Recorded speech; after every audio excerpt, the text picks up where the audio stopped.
Chapter 10. When the door closed behind him, Alvin slumped into the nearest seat. All strength seemed suddenly to have been drained from his legs. At last he knew, as he had never known before, that fear of the unknown that haunted all his fellow men. He felt himself trembling in every limb, and his sight became misty and uncertain. Could he have escaped from this speeding machine, he would willingly have done so, even at the price of abandoning all his dreams. It was not fear alone that overwhelmed him, but a sense of unutterable loneliness. All that he knew and loved was in Diaspar. Even if he was going into no danger, he might never see his world again. He knew, as no man had known for ages, what it meant to leave one's home forever. In this moment of desolation, it seemed to him of no importance whether the path he was following led to peril or to safety. All that mattered to him now was that it led away from home. The mood slowly passed. The dark shadows lifted from his mind. He began to pay attention to his surroundings and to see what he could learn from the unbelievably ancient vehicle in which he was traveling. It did not strike Alvin as particularly strange or marvelous that this buried transport system should still function perfectly after such eons of time. It was not preserved in the eternity circuits of the city's own monitors, but there must be similar circuits elsewhere, guarding it from change or decay. For the first time, he noticed the indicator board that formed part of the forward wall. It carried a brief but reassuring message. Lease, 35 minutes. Even as he watched, the number changed to 34. That, at least, was useful information, though, since he had no idea of the machine's speed, it told him nothing about the length of the journey. The walls of the tunnel were one continual blur of gray, and the only sensation of movement was a very slight vibration he would never have noticed had he not looked for it. Diaspar must be many miles away by now, and above him would be the desert with its shifting sand dunes. Perhaps at this very moment he was racing below the broken hills he had watched so often from the Tower of Loran. His imagination sped onward to Lys, as if impatient to arrive ahead of his body. What sort of city would it be? No matter how hard he tried, he could only picture another, smaller version of Diaspar. He wondered if it still existed, then assured himself that not otherwise would this machine be carrying him swiftly through the earth. Suddenly, there was a distinct change in the vibration underfoot. The vehicle was slowing down. There was no question of that. The time must have passed more swiftly than he had thought. Somewhat surprised, Alvin glanced at the indicator. Lys, 23 minutes. Feeling puzzled and a little worried, he pressed his face against the side of the machine. His speed was still blurring the walls of the tunnel into a featureless gray, yet now, from time to time, he could catch a glimpse of markings that disappeared almost as quickly as they came, and at each disappearance, they seemed to remain in his field of vision for a little longer. Then, without any warning, the walls of the tunnel were snatched away on either side. The machine was passing, still at a very great speed, through an enormous, empty space, far larger even than the chamber of the moving ways. Peering in wonder through the transparent walls, Alvin could glimpse beneath him an intricate network of guiding rods that crossed and crisscrossed to disappear into a maze of tunnels on either side. A flood of bluish light poured down from the arched dome of the ceiling and silhouetted great machines. The light was so brilliant that it pained the eyes, and Alvin knew that this place had not been intended for man. A moment later, his vehicle flashed past row after row of cylinders lying motionless above their guide rails. They were much larger than the one in which he was traveling, and Alvin guessed that they must have been used for transporting freight. Around them were grouped incomprehensible, many-jointed mechanisms, all silent and stilled. Almost as quickly as it had appeared, the vast and lonely chamber vanished behind him. Its passing left a feeling of awe in Alvin's mind. For the first time, he really understood the meaning of that great darkened map below Diaspar. The world was more full of wonder than he had ever dreamed. Alvin glanced again at the indicator. It had not changed. He had taken less than a minute to flash through the great cavern. The machine was accelerating again, though there was little sense of motion. The tunnel walls were flowing past on either side at a speed he could not even guess. It seemed an age before that indefinable change of vibration occurred again. Now, the indicator was reading lease 1 minute. That minute was the longest that Alvin had ever known. More and more slowly moved the machine. This was no mere slackening of speed. It was coming at last to rest. Smoothly and silently, the long cylinder slid out of the tunnel into a cavern that might have been the twin of the one below Diaspar. For a moment, Alvin was too excited to see anything clearly. The door had been open for a considerable time before he realized that he could leave the vehicle. As he hurried out of the machine, he caught a last glimpse of the indicator. Its wording had now changed, and its message was infinitely reassuring. Diaspar, 35 minutes. As he began to search for a way out of the chamber, Alvin found the first hint that he might be in a civilization different from his own. The way to the surface clearly lay through a low, wide tunnel at one end of the cavern, and leading up through the tunnel was a flight of steps. Such a thing was extremely rare in Diaspar.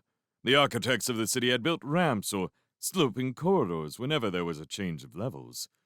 This was a survival from the days when most robots had moved on wheels, and so found steps an impassable barrier.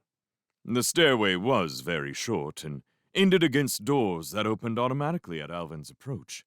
He walked into a small room like that which had carried him down the shaft under the tomb of Yarlin Zay, and was not surprised when, a few minutes later, the doors opened again to reveal a vaulted corridor rising slowly to an archway that framed a semicircle of sky. There had been no sensation of movement, but Alvin knew that he must have risen many hundreds of feet. He hurried forward up the slope to the sunlit opening, all fear forgotten in his eagerness to see what lay before him. He was standing at the brow of a low hill, and for an instant, it seemed as if he were once again in the central park of Diaspar. Yet, if this were indeed a park, it was too enormous for his mind to grasp. The city he had expected to see was nowhere visible. As far as the eye could reach, there was nothing but forest and grass-covered plains. Then, Alvin lifted his eyes to the horizon, and there, above the trees, sweeping from right to left in a great arc that encircled the world, was a line of stone which would have dwarfed the mightiest giants of Diaspar. It was so far away that its details were blurred by sheer distance, but there was something about its outlines that Alvin found puzzling. Then, his eyes became at last accustomed to the scale of that colossal landscape, and he knew that those far-off walls had not been built by man.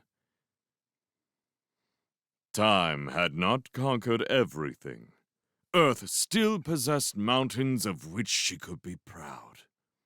For a long time, Alvin stood at the mouth of the tunnel, slowly growing accustomed to the strange world in which he had found himself. He was half stunned by the impact of sheer size and space. That ring of misty mountains could have enclosed a dozen cities as large as Diaspar. Search as he might, however, Alvin could see no trace of human life. Yet the road that led down the hillside seemed well kept. He could do no better than accept its guidance. At the foot of the hill, the road disappeared between great trees that almost hid the sun. As Alvin walked into their shadow, a strange medley of scents and sounds greeted him. The rustle of the wind among the leaves he had known before, but underlying that were 1,000 vague noises that conveyed nothing to his mind. Unknown odors assailed him, smells that had been lost even to the memory of his race. The warmth, the profusion of scent and color, and the unseen presences of a million living things smote him with almost physical violence. He came upon the lake without any warning. The trees to the right suddenly ended, and before him was a great expanse of water, dotted with tiny islands.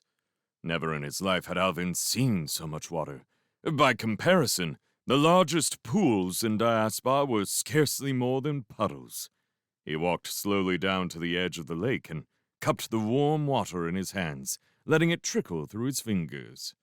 The great silverfish that suddenly forced its way through the underwater reeds was the first non-human creature that Alvin had ever seen. It should have been utterly strange to him. Yet its shape teased his mind with a haunting familiarity.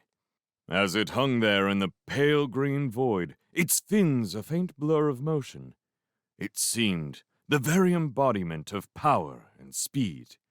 Here, incorporated in living flesh, were the graceful lines of the great ships that had once ruled the skies of Earth. Evolution and science had come to the same answers, and the work of nature had lasted longer. At last, Alvin broke the lake's enchantment and continued along the winding road. The forest closed around him once more, but only for a little while. Presently, the road ended in a great clearing 1/2 mile wide and twice as long, and Alvin understood why he had seen no trace of man before. The clearing was full of low, 2-storied buildings, colored in soft shades that rested the eye even in the full glare of the sun. Most were of clean, straightforward design, but several were built in a complex architectural style involving the use of fluted columns and gracefully fretted stone. In these buildings, which seemed of great age, the immeasurably ancient device of the pointed arch was used. As he walked slowly toward the village, Alvin was still struggling to grasp his new surroundings. Nothing was familiar. Even the air had changed, with its hint of throbbing unknown life. And the tall, golden-haired people going among the buildings with such unconscious grace were obviously of a different stock from the men of Diaspar. They took no notice of Alvin, and that was strange, for his clothing was totally different from theirs. Since the temperature never changed in Diaspar, dress there was purely ornamental and often extremely elaborate. Here, it seemed mainly functional, designed for use rather than display, and frequently consisted of a single sheet draped around the body. It was not until Alvin was well inside the village that the people of Lys reacted to his presence, and then their response took a somewhat unexpected form. A group of 5 men emerged from one of the houses and began to walk purposefully toward him, almost as if, indeed, they had been expecting his arrival. Alvin felt a sudden, heady excitement, and the blood pounded in his veins. He thought of all of the fateful meetings men must have had with other races on far-off worlds. Those he was meeting now were of his own species, but how had they diverged in the aeons that had sundered them from Diaspar? The delegation came to a halt a few feet away from Alvin. Its leader smiled, holding out his hand in the ancient gesture of friendship. "We've thought it best to meet you here," he said. "Our home is very different from Diaspar, and the walk from the terminus gives visitors a chance to become acclimatized." Alvin accepted the outstretched hand, but for a moment was too surprised to reply. Now he understood why all the other villagers had ignored him so completely. "You knew I was coming?" he said at length.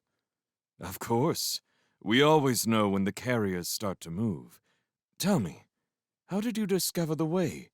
It has been such a long time since the last visit that we feared the secret had been lost." The speaker was interrupted by one of his companions. "I think we'd better restrain our curiosity, Geraint. Serranus is waiting." The name Serranus was preceded by a word unfamiliar to Alvin, and he assumed that it was a title of some kind. He had no difficulty in understanding the others, and it never occurred to him that there was anything surprising about this. Diaspar and Leash shared the same linguistic heritage, and the ancient invention of sound recording had long ago frozen speech in an unbreakable mold. Geraint gave a shrug of mock resignation. Very well, he sighed. He smiled. Seranus has a few privileges. I should not rob her of this one. As they walked deeper into the village, Alvin studied the men around him. They appeared kindly and intelligent, but these were virtues he had taken for granted all his life, and he was looking for ways in which they differed from a similar group in Diaspar. There were differences, but it was hard to define them. They were all somewhat taller than Alvin, and two of them showed the unmistakable marks of physical age.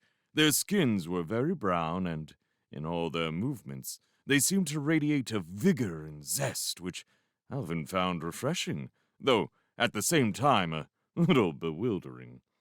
He smiled as he remembered Kedron's prophecy that, if he ever reached Lys, he would find it exactly the same as Diaspar. The people of the village now watched with frank curiosity as Alvin followed his guides. There was no longer any pretense that they took him for granted. Suddenly, there were shrill, high-pitched shouts from the trees on the right, and a group of small, excited creatures burst out of the woods and crowded around Alvin. He stopped in utter amazement, unable to believe his eyes.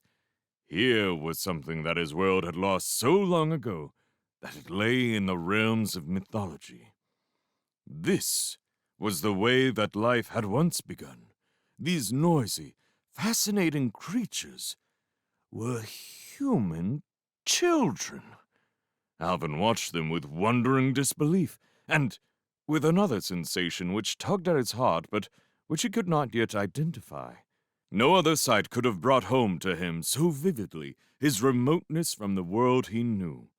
Diaspar had paid, and paid in full, the price of immortality. The party halted before the largest building Alvin had yet seen. It stood in the center of the village, and from a flagpole on its small circular tower, a green pennant floated along the breeze. All but Geraint dropped behind as he entered the building. Inside, it was quiet and cool. Sunlight filtering through the translucent walls lit up everything with a soft, restful glow. The floor was smooth and resilient, inlaid with fine mosaics. On the walls, an artist of great ability and power had depicted a set of forest scenes. Mingled with these paintings were other murals which conveyed nothing to Alvin's mind, yet which were attractive and pleasant to look upon. Let into one wall was a rectangular screen filled with a shifting maze of colors, presumably a visiphone receiver, though a rather small one. They walked together up a short circular stairway that led them out onto the flat roof of the building. From this point, the entire village was visible, and Alvin could see that it consisted of about 100 buildings. In the distance, the trees opened out to enclose wide meadows, where animals of several different types were grazing. Alvin could not imagine what these were. Most of them were quadrupeds, but some seemed to have 6 or even 8 legs. Seranus was waiting for him in the shadow of the tower. Alvin wondered how old she was. Her long golden hair was touched with gray, which he guessed must be some indication of age. The presence of children, with all the consequences that implied, had left him very confused. Where there was birth, then surely there must also be death, and the lifespan here in Lys might be very different from that in Diaspar. He could not tell whether Seranus was 50, 500, or 5,000 years old, but looking into her eyes, he could sense that wisdom and depth of experience he sometimes felt when he was with Jesserac. She pointed to a small seat, but though her eyes smiled a welcome, she said nothing until Alvin had made himself comfortable, or as comfortable as he could be under that intense, though friendly, scrutiny. The she sighed and addressed Alvin in a low, gentle voice. "This is an occasion which does not often arise, so you will excuse me if I do not know the correct behavior. but there are certain rights due to a guest, even if an unexpected one. Before we talk, there is something about which I should warn you. I can read your mind." She smiled at Alvin's obvious consternation and added quickly, "There is no need to let that worry you. No right is respected more strongly than that of mental privacy. I will enter your mind only if you invite me to. But it would not be fair to hide the fact from you, and it will explain why we find speech somewhat slow and difficult. It is not often used here." This revelation, though slightly alarming, did not surprise Alvin. Once, both men and machines had possessed this power, and the unchanging machines could still read their master's orders. But in Diaspar, man himself had lost the gift he had once shared with his slaves. "I do not know what brought you from your world to ours," continued Cyrannus, "but if you are looking for life, your search has ended. Apart from Diaspar, there is only desert beyond our mountains." It was strange that Alvin, who had questioned accepted belief so often before, did not doubt the words of Cyrannus. His only reaction was one of sadness that all his teaching had been so nearly true. "Tell me about Lys," he begged. "Why have you been cut off from Diaspar for so long, when you seem to know so much about us?" Cyrannus smiled at his eagerness. "Presently," she said. "But first, I would like to know something about you. Tell me how you found the way here, and why you came." Haltingly at first, and then with growing confidence, Alvin told his story. He had never spoken with such freedom before. Here at last was someone who would not laugh at his dreams because they knew those dreams were true. Once or twice, Cyrannus interrupted him with swift questions when he mentioned some aspect of Diaspar that was unfamiliar to her. It was hard for Alvin to realize that things which were part of his everyday life would be meaningless to someone who had never lived in the city and knew nothing of its complex culture and social organization. Cyrannus listened with such understanding that he took her comprehension for granted. Not until much later did he realize that many other minds besides hers were listening to his words. When he had finished, there was silence for a while. Then Cyrannus looked at him and said quietly, "Why did you come to Lys?" Alvin glanced at her in surprise. "I've told you," he said. "I wanted to explore the world. Everyone told me that there was only desert beyond the city, but I had to see for myself." "And was that the only reason?" Alvin hesitated. When at last he answered, it was not the indomitable explorer who spoke, but the lost child who had been born into an alien world. "No," he said softly. "That wasn't the only reason, though I did not know it until now. I was lonely." "Lonely? In Diaspar?" There was a smile on the lips of Cyrannus, but sympathy in her eyes, and Alvin knew that she expected no further answer. Now that he had told his story, he waited for her to keep her share of the bargain. Presently, Cyrannus rose to her feet and began to pace to and fro on the roof. "I know the questions you wish to ask," she said. "Some of them I can answer, but it would be wearisome to do it in words. If you will open your mind to me, I will tell you what you need to know. You can trust me. I will take nothing from you without your permission." "What do you want me to do?" said Alvin cautiously. "Will yourself to accept my help, look at my eyes, and forget everything," commanded Cyrannus. Alvin was never sure what happened then. There was a total eclipse of all his senses, and, though he could never remember acquiring it, when he looked into his mind, the knowledge was there. He saw back into the past, not clearly, but as a man on some high mountain might look out across a misty plain.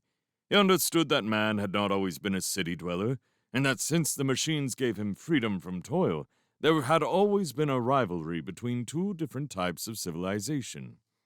In the Dawn Ages, there had been thousands of cities, but a large part of mankind had preferred to live in relatively small communities. Universal transport and instantaneous communication had given them all the contact they required with the rest of the world, and they felt no need to live huddled together with millions of their fellows. Lys had been little different in the early days from hundreds of other communities, but gradually, over the ages, it developed an independent culture which was one of the highest that mankind had ever known. It was a culture based largely upon the direct use of mental power, and this set it apart from the rest of human society, which came to rely more and more upon machines. Through the aeons, as they advanced along their different roads, the gulf between Lys and the cities widened. It was bridged only in times of great crisis. When the moon was falling, its destruction was carried out by the scientists of Lys. So also was the defense of Earth against the invaders, who were held at bay in the final battle of Shalmarain. That great ordeal exhausted mankind. One by one, the cities died, and the desert rolled over them. As the population fell, humanity began the migration that was to make Diaspar the last and greatest of all cities. Most of these changes did not affect Lys, but it had its own battle to fight. The battle against the desert. The natural barrier of the mountains was not enough, and many ages passed before the great oasis was made secure. The picture was blurred here, perhaps deliberately. Alvin could not see what had been done to give Lys the virtual eternity that Diaspar had achieved. The voice of Seranus seemed to come to him from a great distance, yet it was not her voice alone, for it was merged into a symphony of words, as though many other tongues were chanting in unison with hers. That, very briefly, is our history. You will see that even in the Dawn Ages we had little to do with the cities, though their people often came into our land. We never hindered them, for many of our greatest men came from outside. But when the cities were dying, we did not wish to be involved in their downfall. With the ending of air transport, there was only one way into Lys, the carrier system from Diaspar. It was closed at your end when the park was built, and you forgot us, though we have never forgotten you. Diaspar has surprised us. We expected it to go the way of all other cities, but instead, it has achieved a stable culture that may last as long as Earth. It is not a culture that we admire, yet we are glad that those who wish to escape have been able to do so. More than you might think have made the journey, and they have almost always been outstanding men who brought something of value with them when they came to Lys. The voice faded, the paralysis of Alvin's senses ebbed away, and he was himself again. He saw with astonishment that the sun had fallen far below the trees, and that the eastern sky already held a hint of night. Somewhere, a great bell vibrated with a throbbing boom that pulsed slowly into silence, leaving the air tense with mystery and premonition. Alvin found himself trembling slightly, not with the first touch of the evening's chill, but through sheer awe and wonder at all that he had learned. It was very late, and he was far from home. He had a sudden need to see his friends again and to be among the familiar sights and scenes of Diaspar. "I must return," he said. "Kedron, my parents, they will be expecting me." That was not wholly true. Kedron would certainly be wondering what had happened to him, but as far as Alvin was aware, no one else knew that he had left Diaspar. He could not have explained the reason for this mild deceit, and was slightly ashamed of himself as soon as he had uttered the words. Seranus looked at him thoughtfully. "I am afraid it is not as easy as that," she said. "What do you mean?" asked Alvin.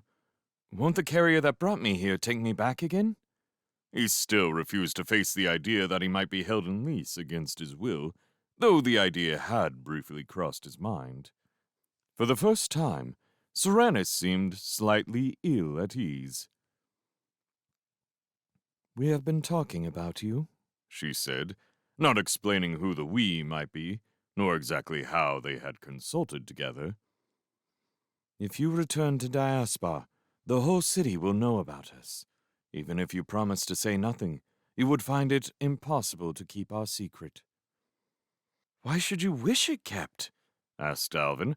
"Surely it would be a good thing for both our peoples if they could meet again." Serenus looked displeased. "We do not think so," she said. "If the gates were opened, our land would be flooded with the idly curious and the sensation seekers. As it is now, only the best of your people have ever reached us. As it is now, only the best of your people have ever reached us." This reply radiated so much unconscious superiority, yet was based on such false assumptions, that Alvin felt his annoyance quite eclipse his alarm. "That isn't true," he said flatly. "I do not believe you will find another person in Diaspar who could leave the city, even if he wanted to, even if he knew that there was somewhere to go. If you let me return, it would make no difference to Lys." "It is not my decision," explained Serenus. "And you underestimate the powers of the mind if you think that the barriers that keep your people inside their city can never be broken. However, we do not wish to hold you here against your will, but if you return to Diaspar, we must erase all memories of Lys from your mind." She hesitated for a moment. "This has never risen before. All your predecessors came here to stay." Here was a choice that Alvin refused to accept. He wanted to explore Lys, to learn all its secrets, to discover the ways in which it differed from his own home. But equally, he was determined to return to Diaspar, so that he could prove to his friends that he had been no idle dreamer. He could not understand the reasons prompting this desire for secrecy. Even if he had, it would not have made any difference in his behavior. He realized that he must play for time, or else convince Serenus that what she asked him was impossible. "Kedron knows where I am," he said. "You cannot erase his memories." Serenus smiled. It was a pleasant smile, and one that in any other circumstances would have been friendly enough. But behind it, Alvin glimpsed, for the first time, the presence of overwhelming and implacable power. "You underestimate us, Alvin," she replied. "That would be very easy. I can reach Diaspar more quickly than I can cross Lys. Other men have come here before, and some of them told their friends where they were going. Yet those friends forgot them, and they vanished from the history of Diaspar." Alvin had been foolish to ignore this possibility, though it was obvious, now that Serenus had pointed it out. He wondered how many times, in the millions of years since the two cultures were separated, men from Lys had gone into Diaspar in order to preserve their jealously guarded secret. And he wondered just how extensive were the mental powers which these strange people possessed and did not hesitate to use. Was it safe to make any plans at all? Serenus had promised that she would not read his mind without his consent, but he wondered if there might be circumstances in which that promise would not be kept. Surely, he said, "you don't expect me to make the decision at once. Can I not see something of your country before I make my choice?" "Of course," replied Serenus. "You can stay here as long as you wish, and still return to Diaspar eventually if you change your mind. But if you can decide within the next few days, it will be very much easier. You do not want your friends to be worried, and the longer you are missing, the harder it will be for us to make the necessary adjustments." Alvin could appreciate that. He would like to know just what those adjustments were. Presumably, someone from Lys would contact Kedron, without the jester ever being aware of it, and tamper with his mind. The fact of Alvin's disappearance could not be concealed, but the information that he and Kedron had discovered could be obliterated. As the ages passed, Alvin's name would join those of the other uniques who had mysteriously vanished without trace, and had then been forgotten. There were many mysteries here, and he seemed no closer to solving any of them. Was there any purpose behind the curious, one-sided relationship between Lys and Diaspar? Or was it merely a historical accident? Who and what were the uniques? And if the people from Lys could enter Diaspar, why had they not cancelled the memory circuits that held the clue to their existence? Perhaps that was the only question to which Alvin could give a plausible answer. The central computer might be too stubborn an opponent to tackle, and would hardly be affected by even the most advanced of mental techniques. He put these problems aside. One day, when he had learned a great deal more, he might have some chance of answering them. It was idle to speculate, to build pyramids of surmise on a foundation of ignorance. "Very well," he said, though not too graciously, for he was still annoyed that this unexpected obstacle had been placed in his path. "I'll give you my answer as soon as I can, if you will show me what your land is like." "Good," said Serranus, and this time her smile held no hidden threat. "We are proud of Lys, and it will be a pleasure to show you how men can live without the aid of cities. Meanwhile, there is no need for you to worry. Your friends will not be alarmed by your absence. We shall see to that, if only for our own protection." It was the first time Serranus had ever made a promise that she could not keep.